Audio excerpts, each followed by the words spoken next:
আর নাস্তিক যদি বলতে পারে নাস্তিক্য বাদ চাই, সেকুলার যদি বলতে পারে সেকুলারিজম চাই, লিবারেল যদি বলতে পারে লিবারেলিজম চাই, হিন্দুত্ববাদী যদি বলতে পারে রাম রাজ্য চাই, ইহুদি যদি বলতে পারে দাজ্জাল রাজত্ব, সারা দুনিয়া ব্যাপী ইহুদি রাজত্ব আর নয়া বিশ্ব ব্যবস্থা চাই।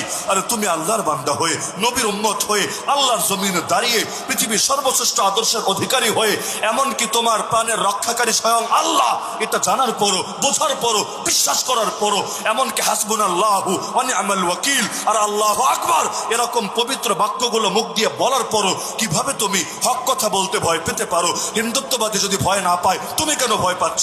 কাদিয়ানি যদি ভয় না পায়, তুমি কেন ভয় পাচ্ছ? হিজবুত তাওহীদ যদি ভয় না পায়, তুমি কেন ভয় পাচ্ছ? যারা নবীরা গালি দেয়, ওরা যদি ভয় না পায়, তুমি কেন ভয় পাচ্ছ? ওদের সঙ্গে আল্লাহ নাই, তাও ভয় পাচ্ছে না। তোমার সঙ্গে আল্লাহ আছে, আর যার সাথে আল্লাহ আছে তার কিছুই লাগে না, তারপরও তোমার মুখে মুনাফিকি কথা, আর এটা কিছুতেই মুমিন মেনে নিতে পারে না।